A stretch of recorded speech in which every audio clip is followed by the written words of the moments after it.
Cool, man. Welcome. Thank you. This is so sick. It's kind of like a full circle moment for me just because I know your brother. Listen, I'm sorry about him. I did everything I could to raise him the right way.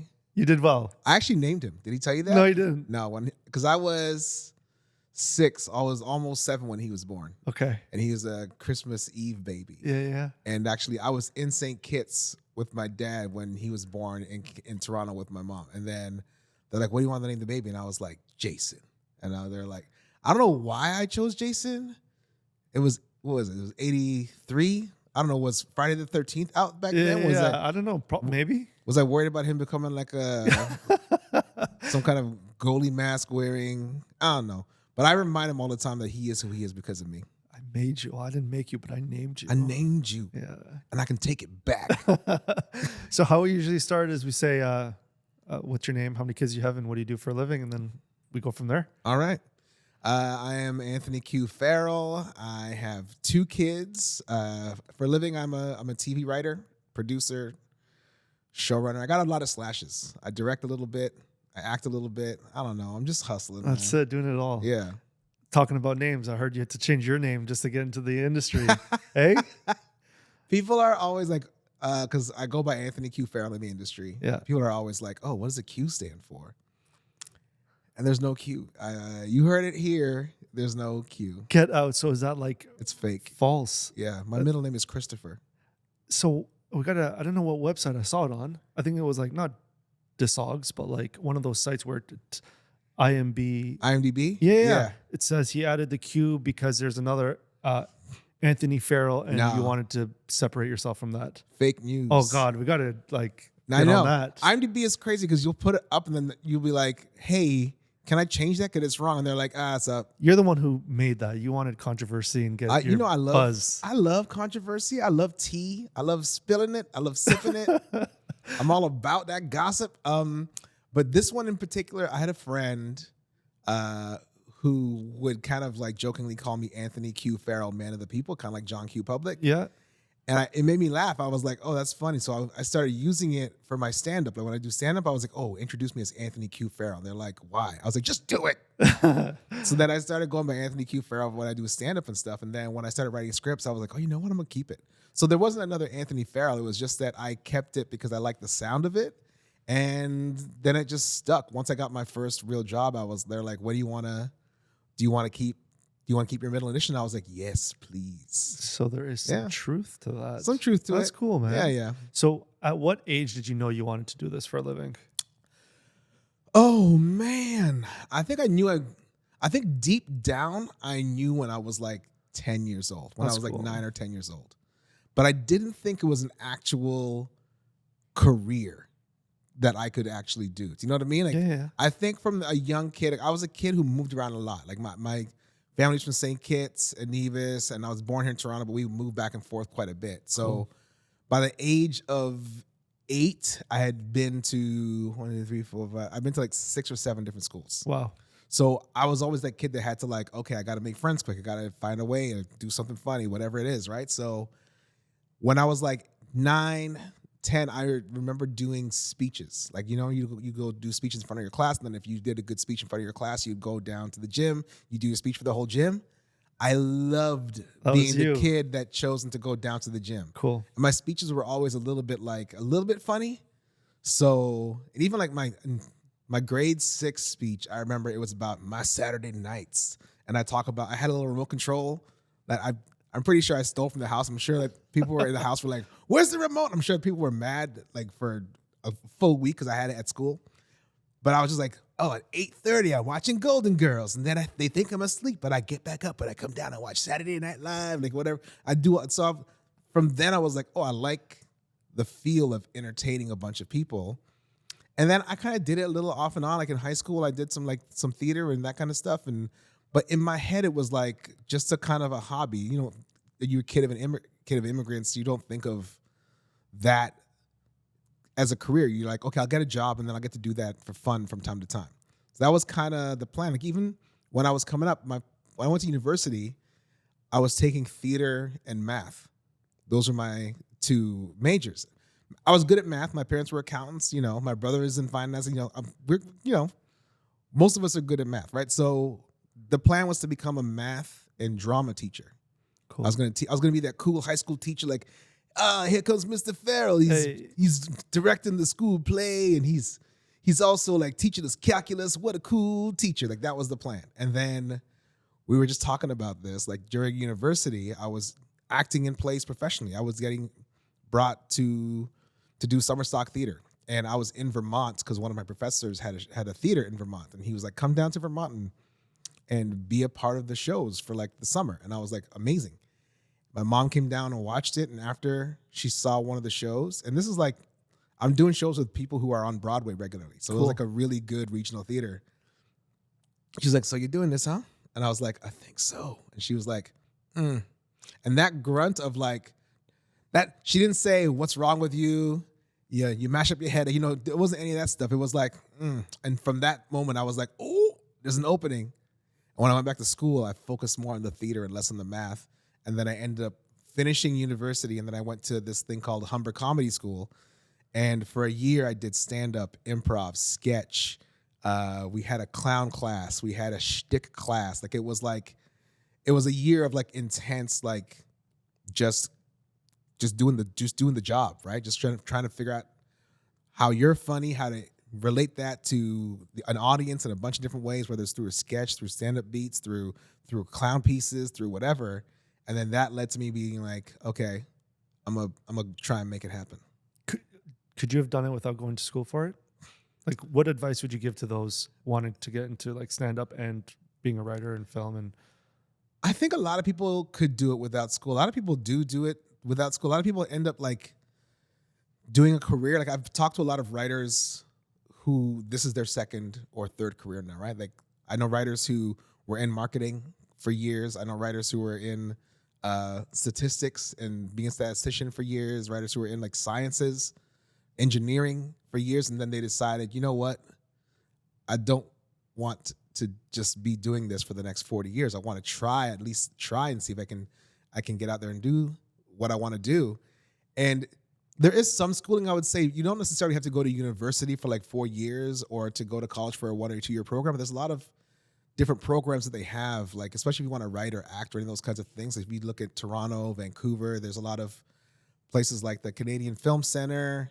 You've got the Pacific Screenwriting program, who's out west. You've got lots of different programs. Real World, Black Screen Office has got programs now. There's a lot.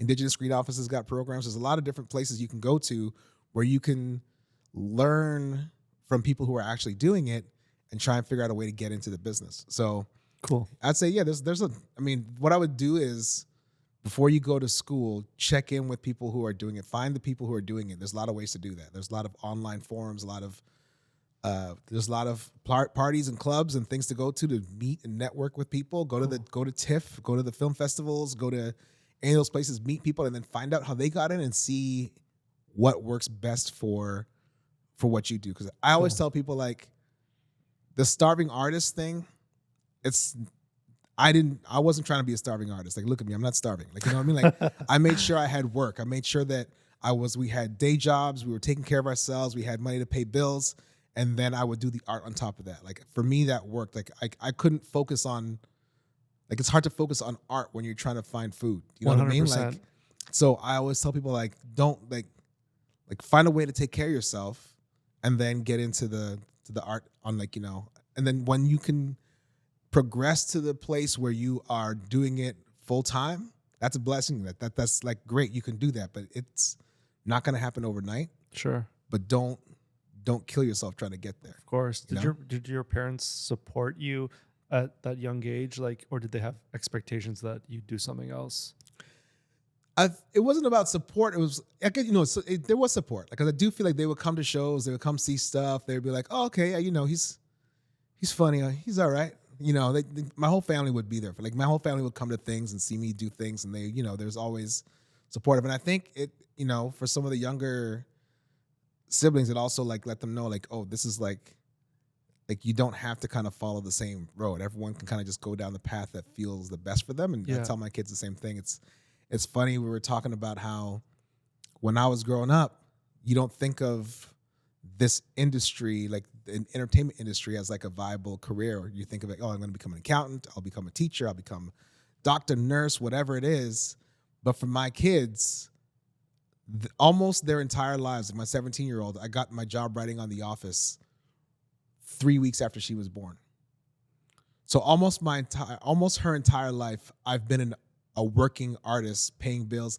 I bought a house with fart jokes. You know what I mean? Like, That's inspiring, man. That's cool. So the idea of being a work, like, it's almost like they're like, well, yeah, if my dad can do it and he's an idiot, like, obviously it's a job. Obviously you can do it. Obviously it's not like that big of a deal. So like seeing the generational switch, right? Yeah. Where it's like, oh, that's all their life has just been a career. Like my wife is an author. Like, so like, it's like we're like artists, right? So it's like they're coming from this place where they're like, oh yeah, that's just something you can do for money. They don't see it as something like otherworldly or special. It's just part of their, and also they were both born in LA. So they're like, Cool. they're like, we're LA kids, you know, whatever. They just, it's so interesting seeing it from their eyes. Like now that they're getting older, it's just like, there's just certain things that when I was a kid, I was like, I couldn't fathom certain things. And they're just like, yeah, that's just part of what it is. That's cool. Yeah. Your parents supported you, like you being a writer. Do you have that time to go to your kids' like events? Because I'm sure you work long hours and stuff. Yeah, I try to get to as many things as possible. Like every once in a while I'll miss something. And you know, my wife and I will swap off and we'll record stuff and I'll get to see it later. And I'm pretty active in their life, and because the nice thing is, like, especially when you're working with in the entertainment industry, usually a lot of times like it leaves you, like when you're not on set, it leaves you time to be there for things. Like, you know, so a lot of times, you know, I'm the one there that's in the morning getting them ready for school, or like, you know, when we're, you know, those times when I'm working, like, yeah, I'm gone at like 6:30 in the morning. I come back late at night and it's hard to do that stuff. But then, you know, you're usually on set for a few months at a time and then you're back. And so you have time to kind of like re-engage and get back into it. Now, there are times when they were younger where I would like, I'd have to leave the country for like, you know, a few months at a time because I was working on a kid show for BBC and we shot it in Belfast. Cool. And we were living in LA. I think some of it I was living in LA and some of it I was living in Toronto, but I'd have to go to Belfast for a few months.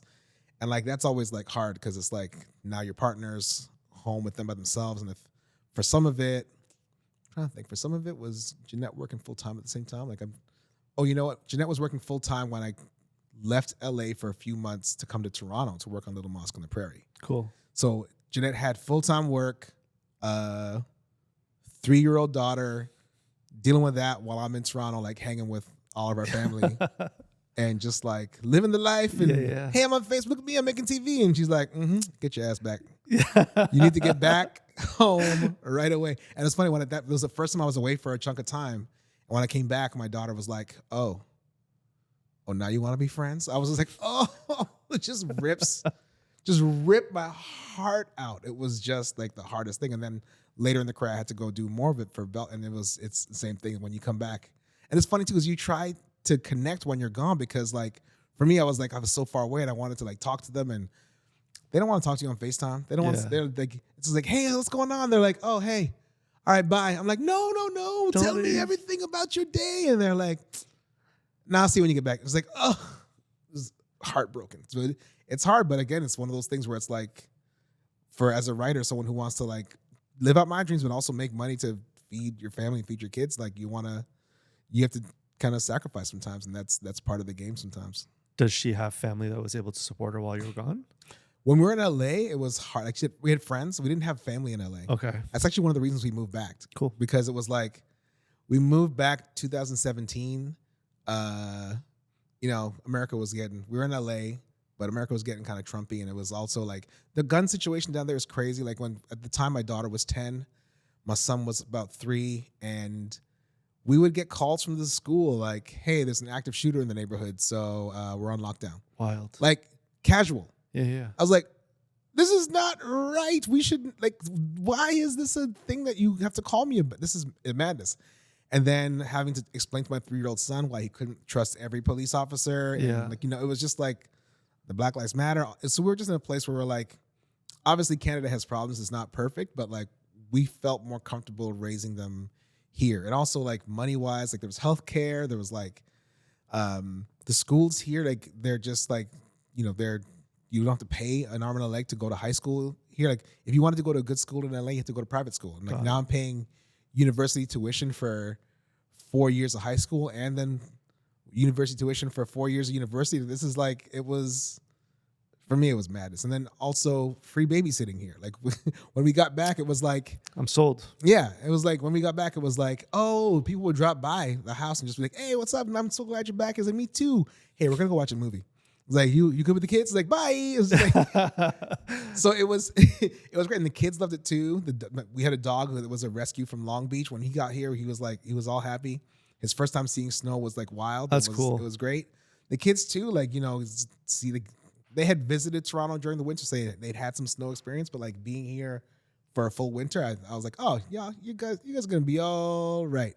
And then Christmas comes along, and then all of a sudden you get way more gifts than you did when we were in LA because, of course, like all of our families here, so everyone wants to show out. So it was like they were like, yeah, this was the move. And we've been back now 7.5 years, so it's all welcome back. Yeah, it's been nice. Q Mace, welcome back. Yeah. Can you answer this question? Being a writer, because I saw so many answers. Do you have to? Is there a writer on set? The writers should be on set. Okay. It's a little bit different almost anywhere you do production. Like in America, the writers are always on set for TV, especially, not necessarily for feature films. Feature films, the director is usually the one in charge. Cool. In TV, the writers are usually in charge. So TV in America, there's always a showrunner who's usually a writer who's on set for most of it, or the writers of the episodes are on set for most of it. In Canada, usually the writers are around. Sometimes, like 10, 15 years ago, there were a lot more creative producers, and they would have the writers write the scripts, and then the creative producers would take over during the shooting of the show and then in the post-production. But these days, most of the times, it's a showrunner. Another writer or two are on set with that showrunner who's written all the episodes, and they're the ones who are kind of in charge of the show. Cool. That's specifically like TV. For features, again, the directors are usually the one who are kind of taking care of business. Got it. Yeah. The Office. I just realized yesterday that there's a US version and Canadian version. Is that a thing? I think they did a Montreal version at one point, like a French Canadian Office. I've not seen it, but there's so many versions. Like honestly, that's one of those shows. The format, they sold that format to so many places around the world. Like because it was originally the British version, and then they sold the format to the US, to I think to somewhere in Quebec. They just recently did a new version in Australia, but they sold the format for that show like in a lot of different countries. Got it. Yeah. Okay, that makes sense. Yeah. I think Colombia has a version of it. Like there's just like, Ricky Gervais and Stephen Merchant are doing very well for themselves. Cool, man. Yeah. What was I going to say? The strike. I think you've been part of 2 of them. Yeah. Did you have kids the first time it came around? Yeah. So tell me how that affected you, and even what your mentality was. It was interesting because I worked in when I first moved to LA, I had a job in an office. I had a job I started as a temp working for Countrywide Home Loans, and eventually became a permanent employee. It was funny how I became a permanent employee because it was like I wanted to stay a temp so I could go to auditions and go to meetings and not be tied down to the job. And they were like, well, you're a good employee and we don't want to lose you, so come work full time. Give up this dream. Who cares? It's just acting. It's just writing. I was like, no. So eventually they were like, okay, listen, it's just cheaper for us to make you a full-time person.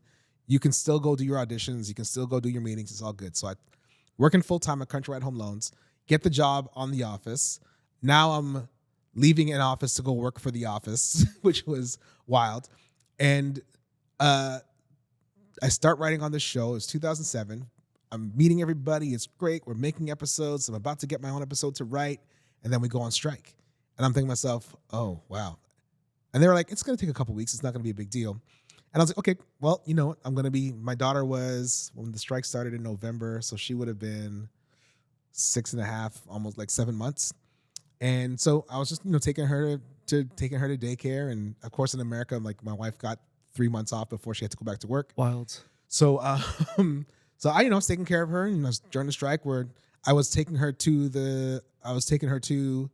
I was taking her to the places to picket. Like Oh, cool. I would like, on some days I would just Yeah. like, all right, if you're not gonna go to school today, we're just gonna go to the picnic. Take your daughter to Take your daughter to work day. Take your daughter to strike day. We had a Yeah. bunch of those. Or I was just like, okay, so she was on the picket line holding a little sign with her stroller, and just like, okay, this is a fun day. So it was, and the thing with being a dad during that point is like, you go from a place where I wasn't making good money as a assistant at Country Home Loans, and then I go to a place where I'm making really good money as a writer for a few months, and I'm like, oh, this is going to be great, and then all of a sudden it all just stops.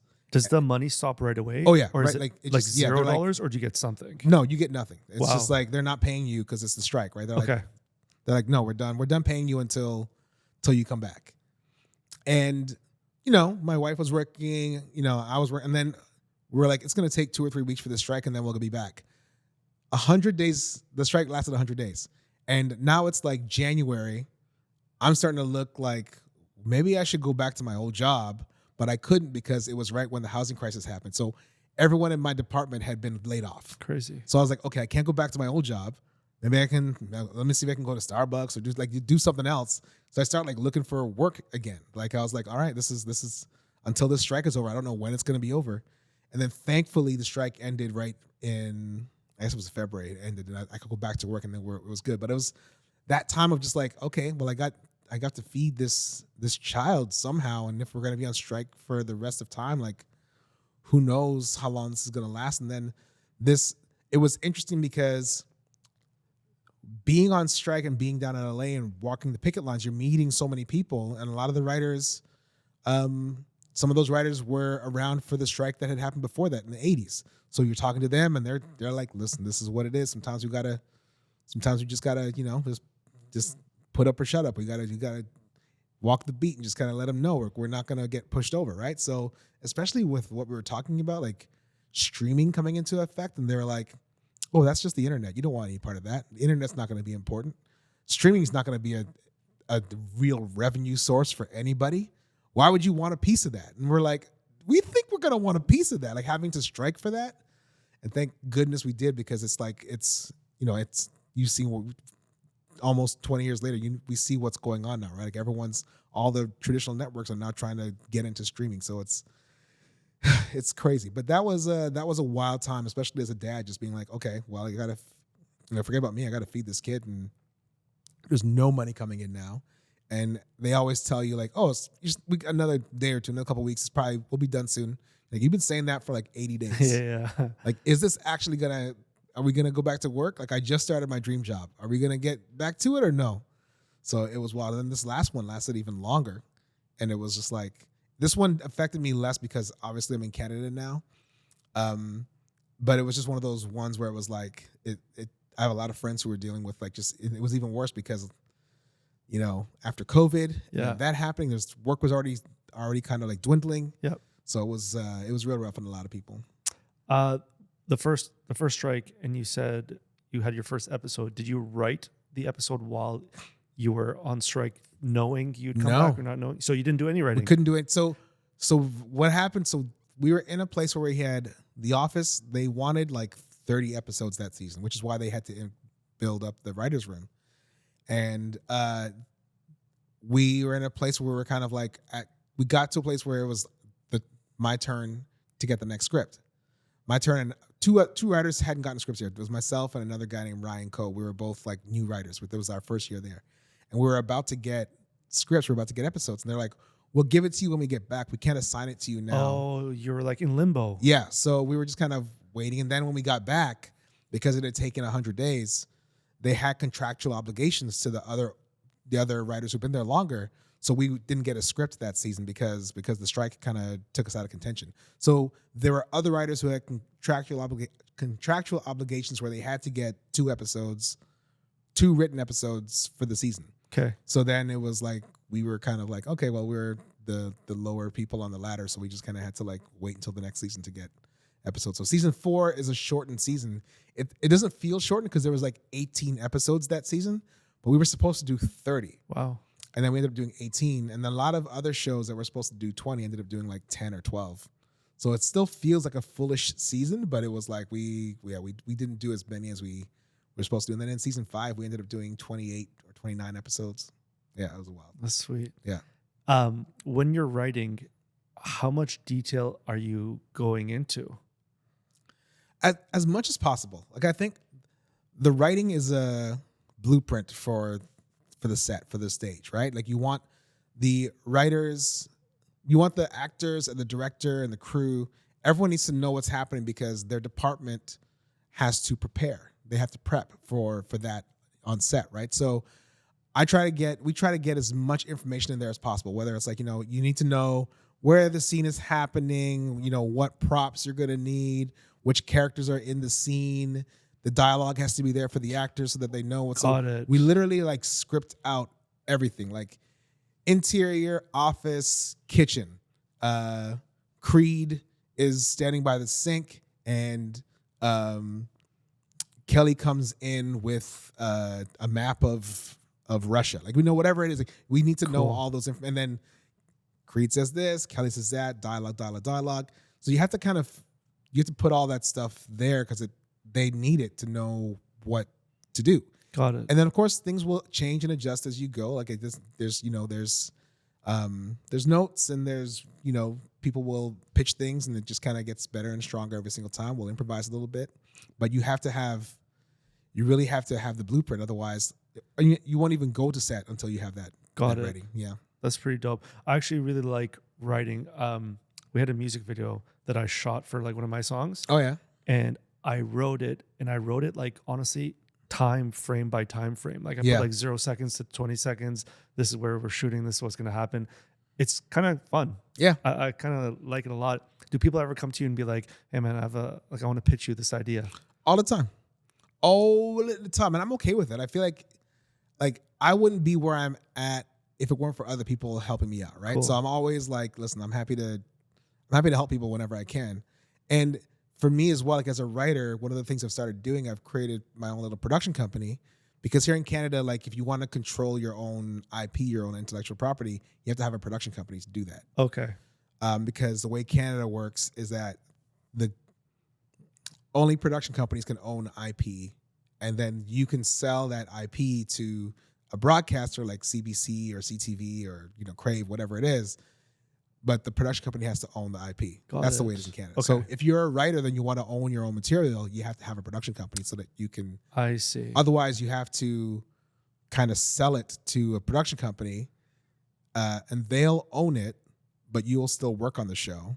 It's a crazy thing, but that's the way it works here. So because I have my own production company, I will just hear pitches from other writers who are trying to get into the business or trying to sell things. And because I have a lot of connections now through all the work I've been doing, I try and find ways to help those writers get their shows on the air as well.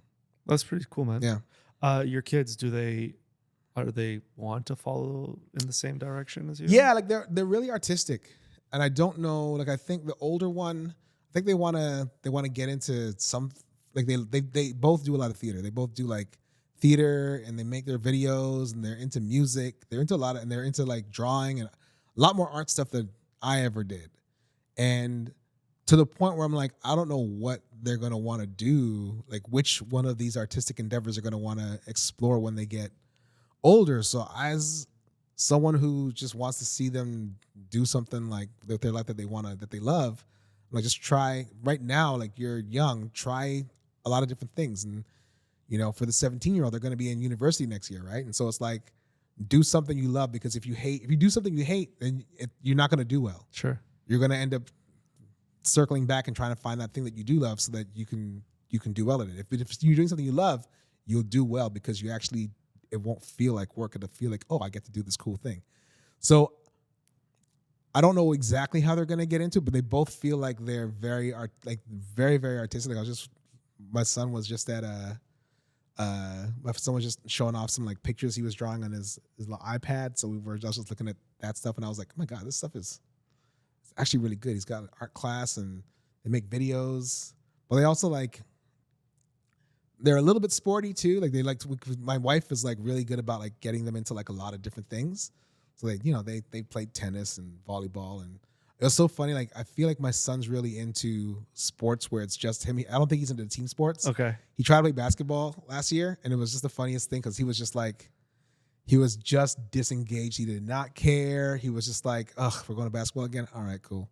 And it was just, he was just on the court and just like watching them go back and forth. And I was like, he is not there. He is not aware of what's going on. He does not care about his team. He was like, they won't pass you the ball. It's like, because you're not standing anywhere where it makes sense to give you the ball. Stand somewhere it makes sense to give you the ball, and they might give you the ball. He's like, all right, I'll go stand somewhere. And just like, I was like, this is so funny. He's good. He has a great time playing tennis. Loves tennis. But that's like, he can just focus on himself and do his own thing. When it's a team thing, he was like, I don't know about these people. Do you remember that show Daria? Back in the day? Yeah. Kind of gave me that vibe where it was like a volleyball scene, and then that was the intro, and the ball just passes by her, and she doesn't even flinch. Yeah. She's like, why am I working for you? Yeah. Do they ever give you any ideas for any of your shows?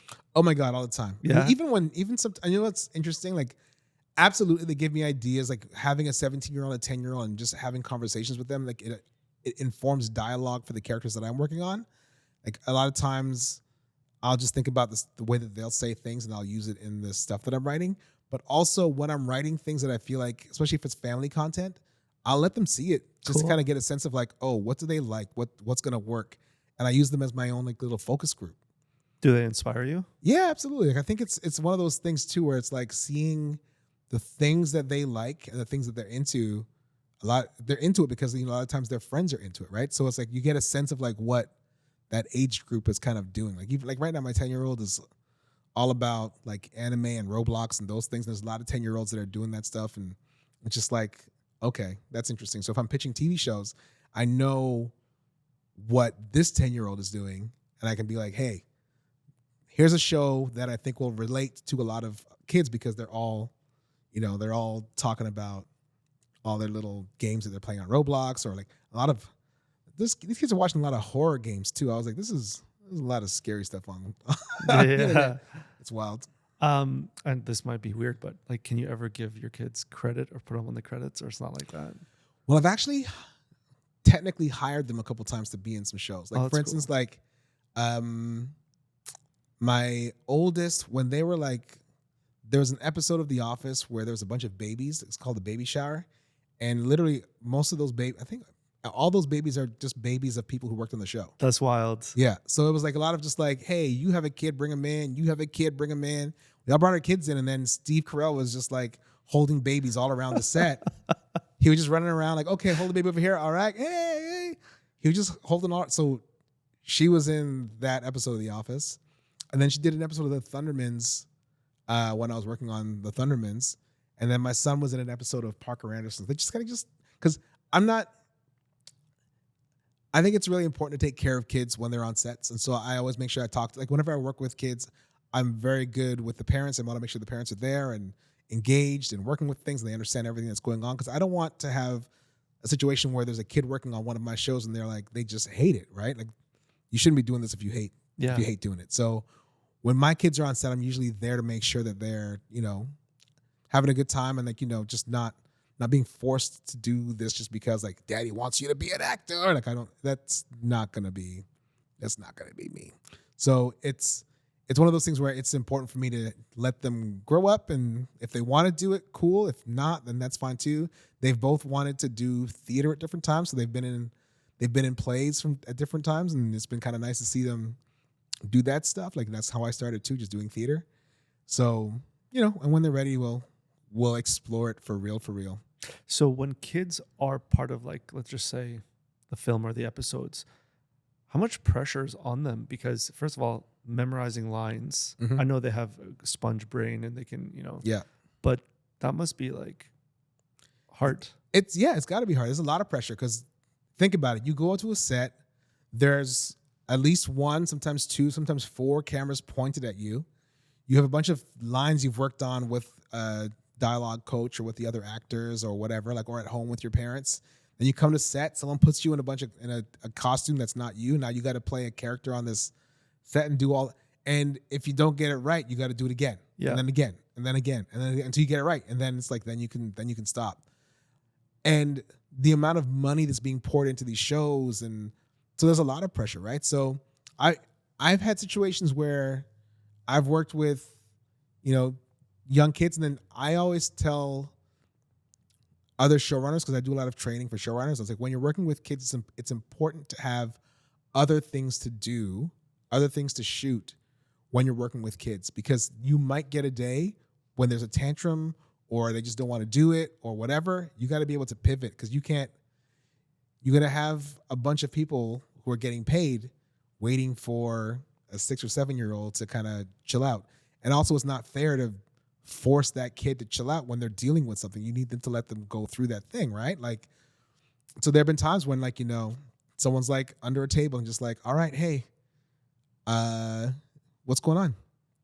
They're like, I don't want to do this right now. I was like, all right, well, we'll find something else to do, and we'll just chat, we'll just talk. And then, you know, this is one of the things where I always tell parents, like there's no pressure, there's no rush. Like, we'll do other things. It's all good. Like, because I don't want kids to, like, there's so many stories of kids who just feel like they've been abused during these processes, right? And just like, it's not something that I want any part of for my kids or other people's kids. So I think there's a lot of pressure in it, and you see what happens to kids who have dealt with a lot of that pressure, especially coming up. Like how many of these child stars from the 80s and 90s we hear all these stories about, and it's not pretty. So I always tell people, like, if you're going to get into it, like, make sure the kid's aware, make sure the kid wants to do it. First of all, make sure you're there. Like, you know, you're working with people who are, who know how to work with kids. And if it ever gets to a place where you're like, they don't want to do it, like, I just say, don't do it. Like, it could do a lot more hurt, a lot more harm than good.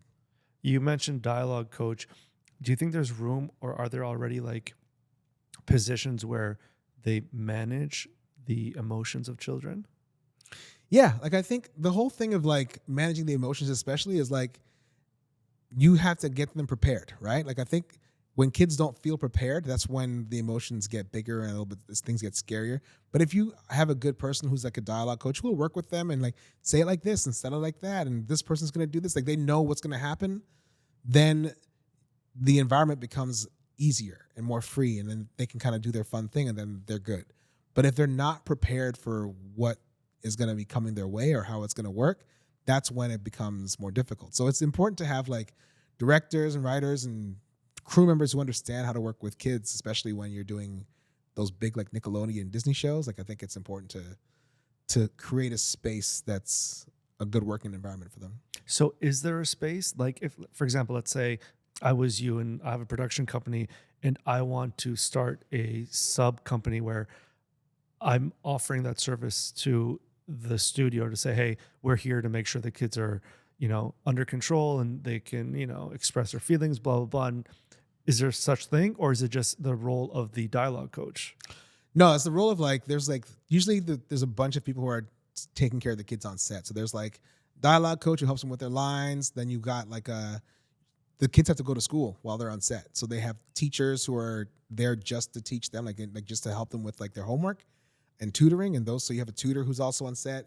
You've got either the parents or a guardian who are on set with them at the same time. So there are a lot of people there to make sure that they're okay, and also the other people are taking care of them as well. And so you've also got producers and showrunners and directors and anyone else that wants to, that's a person of authority in those places. So you have a lot of different people who are taking care, who are there to just make sure that the kids are being taken care of in a lot of different ways, like whether it's their mental health or schooling or just doing the job, like all those things. Like, there's a lot of people who are employed to make sure it works out. Good for you. That's pretty cool, man. Yeah, I mean, this is one of those things where it's like, it's like bottom line, it's child labor, right? Like, you're paying, it's good work. You know, a lot of times I tell people, like, you know, it is, if you have kids who are adorable and they model and they make some, you know, they can make some good bank and then put it into their university fund. And even like in LA, like there's a lot of rules. For instance, like when my daughter did a background for The Office, and when she was like 14 months old, for The Office and then for Thundermans, we had to sign this thing where like we could only get a certain percentage of the money, and then the other percentage had to go into a trust until like she was 18 or something like that. So it was like they're taking care of, like, they've learned through Macaulay Culkin and all like a lot that. of different other things. Like they've learned ways, like the union has learned ways to take care of these kids, right? So There's a lot. Yeah. So there's a lot of like, actually, you know what? She's almost 18. I got to go back and get that cash. Hey. What would you say to somebody like me who's a new parent who, let's say, wants to put their kid in, the film industry or not? Mhm. Like, would you recommend it or not? I would say if it's a thing that they want to do, if you feel like, and it's hard to tell when they're super young if they want to do it. Like if they're super young and there's like, oh, you just want the kids to be in a Gerber commercial or like a little baby food commercial. Yeah, they'll have fun. It'll be fun. You'll make a little bit of money and you can put it in there and account for later. When they get a little older, when I say like 3, 4, 5, you get a sense of like whether or not they like doing it or not. And if they like doing it, then there's lots of opportunities to just take classes, take schools. I know there's a union of casting directors and acting coaches that are that they work very hard to make sure that there's safe spaces for kids to work on shows. So there's a lot of there for theater and for TV and for film. So a lot of people who are kind of out there making sure that the space is safe. Cool. So I think what I would say is check in with those places and find out about acting classes. Actually, we're not where we are right now. Is actually not far from one of those like acting studios for kids. That's like they have like a lot of people who are just like kids learning how to act, and it's like one of the top acting studios for young performers, right? So that's not far from where we are now. So stuff like that will help you kind of like ease into the world. And I'd also say like there's a lot of rejection. Okay. You have to get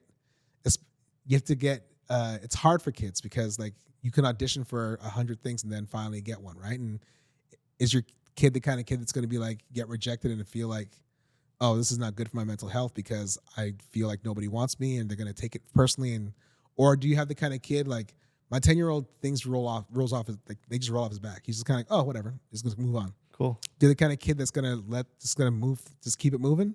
Or do you have the kind of kid that's going to like dwell on those things, right? Like, and if you have a kid that's going to dwell on those things, I would say let them grow up first and then see how they feel. Is it easier because you're a parent to see these things on set and just manage things like this? Yeah, absolutely. I think because I have experience with my own kids, like I want to make sure that other people's kids are taken care of and, when they're on set. So I there's been, times when I've had to, when a kid feels like, oh, I have to do this because people are waiting on me. And I just feel like I'd bring the parent over and I would say, hey, listen, if you're not feeling it right now, we'll figure something else out. Like don't push for us, right? Just like, so there are times when I see those things because as a parent, I'm like, oh, my kid's been there. Yeah. And so so I think what that does is it creates a better relationship with myself and the performer and their parent. And then, down the line, whenever something's popping up, they feel more comfortable coming to me with their issues. And then we can kind of take care of them well in advance instead of like them feeling like the pressure to kind of like come to set ready to go, That's cool. Yeah. Good for you, man. That's awesome. It's, but it's from like learning from working with people and also just like, if you're at a place where you want to help take care of people and you don't, because I don't see this business as like, oh, how can I use people to get ahead? Sure. You mean realistically, that's what you are doing. You're using the people around you to get, a better position for yourself and for them. But I also feel like one of the cool things about this job is I get to hire people as a showrunner, as a person in a position of power. I get to hire people to do the thing that they love as well, right? And so finding opportunities to work with people and kind of like make some cool stuff, that's kind of what it's all about for me. Good for you. Yeah. Your kids, are you like a hard ass? What kind of parent are you? I'm fun dad. I know. Yeah. I know my wife's like, ugh. He's definitely the fun dad. He's not the disciplinarian. I like to think I'm the disciplinarian. I'm like, oh yeah, they can't mess with me. But I'm definitely the one they go to when they want to get away with stuff. And I think part of it too is because I feel guilty sometimes when I'm not around. Like I'm like, oh, I'm not around, so I got to come back. Like it's so funny. Sometimes I'll come home after being away for months, and it's like, let me just give you the world, children. And my wife's like, don't do that. I got them in a good spot. I finally got them doing the things. They do this. They do this. We got a regiment. Everything's working really well. And then I'm like, let me give you everything. I Love can me. show you. So I'm definitely like, I think, there are times when I'm like, okay, I got to be the hard ass. But I think definitely for the most part, I'm like they see me as the soft one. Good for you. Yeah. Did you get like stressed out? Oh my God. Yeah, but I think that it's so funny because one of the things I do is I do a lot of mentoring of showrunners who are coming up, like who are people who are like writers who want to take, who want to become showrunners. And I have a program for diverse writers and creatives who want to become showrunners where I'm teaching them what the job actually is. And so one of the things we were just, I just had a session yesterday where we were just talking about like such an important thing is mental health, like taking care of yourself, knowing what your limitations are, knowing when you're getting to a place where you need to take time for yourself. Because especially when you're in a job like this that is high pressure and you have a certain amount of days to everyone's looking at you and all those kinds of things. If you're not in a place where you can have taken care of yourself, you're not going to be good for anyone else, right? Like Okay. when I was acting when I was young, so when we moved to the States after comedy school, I was in Atlanta for a few years and then we moved to LA. When I was in Atlanta, I had an acting job with Kaiser Permanente, which is like a healthcare place. And it was an interesting thing because it was an acting job where we would go to different high schools around Georgia and we would perform a show called Acting on Stress for the teachers. That's cool. Like it was like after school or during lunch, we would bring in our stuff, set it up, and we would perform like a 25-minute show, and then we would talk to the teachers afterwards. And I learned so much from performing the show. Like what some of the things we talk about were like when you're in a plane, if the oxygen masks come down, the first thing you got to do before you put the mask on the kid, you got to put the mask on yourself. If you are not taking care of yourself, you're no good to the other people you're trying to take care of. That's another thing. And then also another big thing I learned there too is like you can't control other people's actions, but you can control your reaction to those actions, right? So that's another thing that kind of like unburdens you. You're like, oh, I can't control that person's. Why am I trying to control that person's actions? Yeah. I control me. And so those kinds of things, like you just kind of pick them up as you go and as you spend more time doing this. And now I'm almost 48 years old. Like I'm just kind of like, you just, with the age comes the wisdom. That's just like they say, like all the people who are older than me were right. You just need to go through it. It's time. Yeah. What are like your top 5, I guess, films and TV shows that you're written for? Oh, that I've written for. Oh my God. Don't do this to me. I've got a lot of shows that I really loved working on. You know what I'm going to do? I'm going to give you like, I think most people know The Office and Thundermans. I'm going to give you like some more obscure ones that people probably don't know about. Like that one in Belfast, I won a BAFTA and I won a bunch of awards, and which was great. So Secret Life of Boys is actually on in Canada. It's on Amazon. Secret Life of Boys. It's a kid's show. What was interesting about that show was the first 3 seasons were actually interactive. Like kids could actually press buttons and get information and get stuff. And like it was a really fun show. And that's one of the reasons why we were winning awards, because it was like an interactive series that kids could actually play and watch a show happen. So that I'll give you that one. I was just talking to some people about a show I did called Overlord in the Underwoods. It was like a sci-fi show. I think it's on CBC Gem. But it's like think about it like Alf. But instead of Alf, it's Darth Vader who comes to the house and lives with them. Nice. So it's just like this alien who is the second worst villain in the entire universe, hanging out on Earth with his family and just all kinds of shenanigans. What other ones I loved working on? I mean, Shelved is close to my heart because it's about the library system and it's kind of like The Office, but set in a library. What else? I love working on Run the Burbs. Shout out to Andrew Fung and Scott Townend who made a great show. I'm trying to think of another small. Oh, you know what? There's one that we kind of did that I'm trying to figure out how to do more of it. It's a show called These Triggers, and it's a sketch show that I created that we shot 2 sketches that are online right now that are on YouTube, and we're gonna try and do more. But basic idea of it is it's a show about Black Canadians.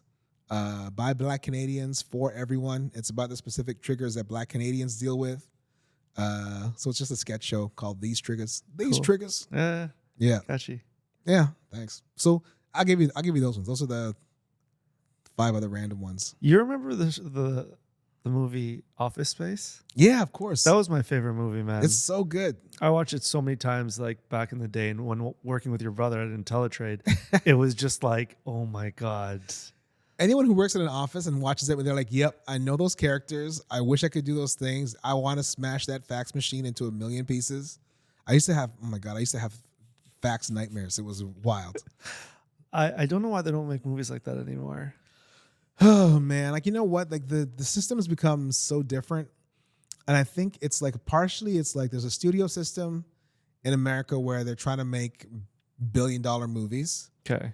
and then the smaller movies are usually like they're trying to win awards with. So they either try to win an award, which is like the heart-wrenching small little drama that some huge actor takes a pay cut to go do, or they're trying to make $1 billion, right? So it's like you get like Marvel, and then you get like Quiet Love Story that's in a Sundance Film Festival, right? Yeah. So those comedies they're kind of like they're doing less and less of them, I think, because they're not making huge bank and they're not winning awards. Okay. So it becomes harder to convince someone to make those things. So usually it has to do with like, oh, it's got a star attached, it's got really great script, or they're shooting it super cheap and they're gonna just like see hopefully they get to make some money off of it, right? So that feels like one of the reasons why you're not seeing as many of them. But there's a couple comedies that are coming. I heard they're remaking Naked Gun. There's gonna be a bunch of like there's always gonna be stuff coming out because they want, people got to make money and this is what they have to do. So if I wanted to like write a movie about a real estate agent who like gets vacant homes and like throws parties in there and then makes it like back to normal before the like owners come, it's not in the books, or it's in the books, and I'll tell you why it's in the books, because it's the kind of thing you can shoot pretty easily with a bunch of vacant homes. Yeah. It's doable. It's It's doable. doable. Okay, I'll write it up. I'll send it to you. But let's talk. did you know that Home Alone was not shot inside the house and that they built the whole house inside a school gym? Yeah. Well, I didn't Wild. know it was a school gym. Yeah. But I knew that they built the set. I couldn't even believe it. Yeah. So in reality, we wouldn't even need to rent any homes. We would just like We just build go in the studio. and then you can just make it. You can just shoot some stuff in the pretend kitchen, shoot some stuff in the living room, Yeah. and then redress them to make it look like a different house. Another question. How do like trademarks work? Like, for example, let's just say we worked a deal and I wanted you to have a Daddy Day Club shirt like in one of your shows. Mhm. What's the logistics of that? The logistics of that are you would just have to give us a shirt and then sign off on us being allowed to use it on our show in perpetuity, Okay. basically. So it'll just be like, hey, for the rest of time, because we just don't know where the show's going to go, when it's going to go anywhere. So usually when they're signing off on, it's called like, it's clearances. Like anytime we're signing off on clearances, we have to get clearance for perpetuity, only because we don't know where the show's going to go. We don't want it to come back to you later on to be like, oh, the show's in a new country now, so we have to give you a little bit more money. Got it. I They'll clear just, it. like, just clear it. I clear it now. You clear it now? Feel free to use it. Hey, Let's all do right. it. I'm Done. serious, man. We'll Yeah, hook you yeah. up. We'll send it. Yeah, listen, the next show I have, like, let's I would be put honored, some merch in man. there. I would love to do that. I might be shooting something in June, so maybe. All right, yeah, let's do okay, it. Yeah, we'll talk. Yeah, Cool, man. How much time do we have, Graham? 6 minutes? Okay. I usually end off with 2 questions, but I want to see if I want to like squeeze anything in. I hope they make more like stuff about like Black Mirror style stuff with algorithm and how truly algorithms are the only people who really know who you are. Vibe. It's true.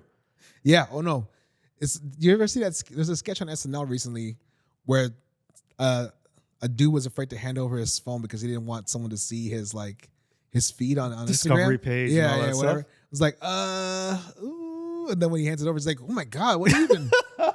Like it's so true. It's just like the algorithm knows what you're interested in because when you're most vulnerable. That's the only thing that this is what you're looking at. I can't believe in this day and age that our driver's license is not associated with our social media accounts to make yourself, what's the word I'm looking for? Just more, make it more, not authentic, but just like authenticated. Yes, Authenticated. Yeah. Pretty much be liable for the things you say on social media and the things you do at social media. It's beyond me. Well, if that happened, the internet would change because the ability to say some stuff and then disappear Totally. is the reason why people are out there saying all the stuff that they're saying. Keyboard warriors. Yeah. So that's kind of And then you know what? All right, we'll get it. We'll work on it. Yeah. I have so many ideas that my friend Karn, shout out to Karn, he's an actor and has some stuff on Netflix too. I always Which Karn? Carla.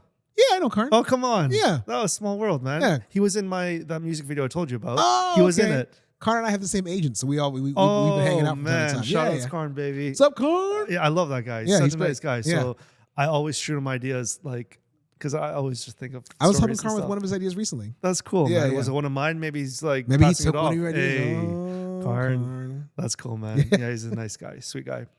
How I usually end the podcast, I ask 2 questions. The first one is, if you could have any artist perform at your wedding, who would it be? Oh my God! If I could have any artist perform at my wedding, it would be Lauryn Hill. You're the second person who said that. Yeah, she's great, Cool. but she'd have to be on time. Lauryn Hill, you'd have to be on time. Oh, she's not on time? She's never on time. Okay. All right. So maybe on the invite, make it like 5 Yeah, p.m. we'll so say she it's arrives yeah, at so 9. yeah, exactly. That's what we have to be. All right, Lauryn Hill. Second question. If you could invite anyone from your circle to be like a guest on this show, who would it be? Oh, and from my circle to be a guest on the show. I think Andrew Fung would be good. Andrew's got two boys that he loves to death, and they have adventures and they do fun stuff all the time. He's another cool dad. Would he do it, do you think? Yeah, probably. Yeah. He doesn't live too far from here, I don't think. Oh, that's cool. Also, he's that guy who you always think like you see me like, oh my God, he's everywhere, but he'll always answer a text. That's cool, man. Yeah. Wicked. Yeah. Brother, I really appreciate it, man. We got to give a man. shout out to your brother. Jay, Jason. I love you. Jason Derulo. Yeah. Appreciate you, Yeah. man. We Oh got to my one God, it's day my pleasure. Absolutely. grab a bite to eat, all 3 of us. Yeah. All right. Yeah. Got to check out Ozzy's Burger. I don't know if you know it. It's Where's that? Kensington Market. I've walked by it, but I have not gone So in. good. And I think Okay. you'd like his vibe. He's such a outgoing guy. All right. Yeah. So Ozzy's Burger. on do Jason, it. he'll take us out. Yeah, Yeah. we'll let the business guy take care of us. Sounds good, Yeah. man. And he works at the CRA and Yeah, stuff. yeah. He's got Jason, all the money. man, take care of me, buddy. Yeah, man. Like, Come on, come man. on. All right, man. Appreciate you, Yeah. brother. That was sick, man. Thanks, man. Thanks for coming on, Easy man. peasy. Yeah, beautiful cover girl. Yeah. That's it.